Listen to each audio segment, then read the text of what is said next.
Čau! Ziniet, kā strādāt veikalā Defset? Tas ir tā, ka tu strādā un tu iepazīsti arī visu kaut kādas jaunas lietas un jaunas produktus. Un, ja tu gribi strādāt veikalā Defset, tev viņi arī bišķiņ jāsaprot un jāiepazīst. Un vēl viens blakus efekts darbam Defsetā ir kāds? Tāds, ka tu arī sāc gribēt tās lietas, ko tu pats tirgo, jo tu uz viņām skaties, tu redz, kāds viņas forši izskatās, tu izlasi aprakstīņus un tu saproti, man laikam arī sāk kaut ko tādu vajadzēt. Un es jau kādu laiku skatos arī uz šo vienu iekārtu. Kristaps Ritms arī skatās uz šo te, vai ne? Un mēs esam izlēmuši gan, lai mēs būtu kompetentāki par savu produkciju, gan vienkārši savas pašizaugsmes vārdā apgūt jaunus rīkus un jaunus instrumentus. Un tuvāko mēnesi es apgūšu Teenage Engineering KO2 ar 128 MB atmiņu jauno versiju, un Kristaps Ritms apgūs Elektron Digitakt 2. Pakosim vaļā!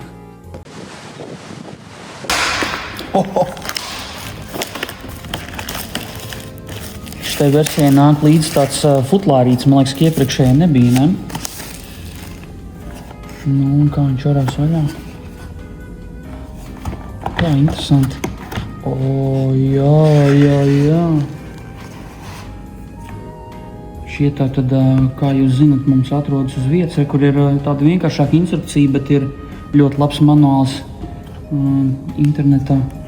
Un te nu viņš ir KO2, kur es plānoju nākamā mēneša laikā apgūt tā, ka es varu parādīt, kā jums ar viņu strādā. Ļoti skaisti.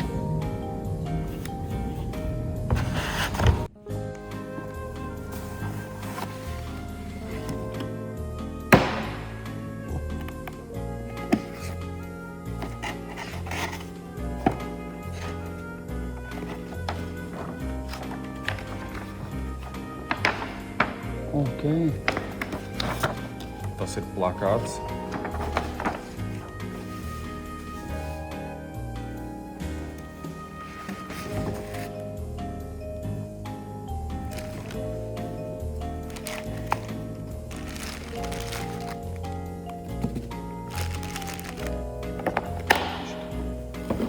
Tā.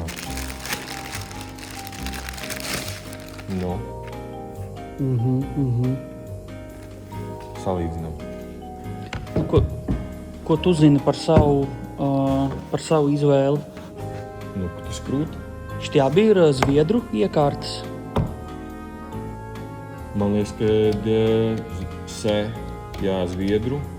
Un vispār man liekas, kā arī Teenage Engineering zviedru. Tad mēs kaut kādā zviedru skolā tagad sanāk studēsim. Zviedros ejam nākamajā mēnesī. Jā.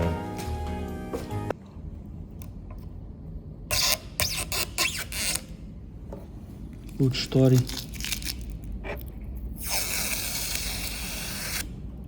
Što vajadzēja tikai Patreonā.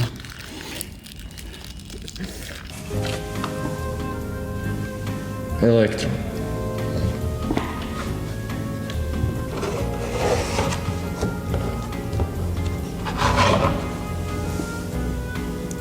Hell yeah.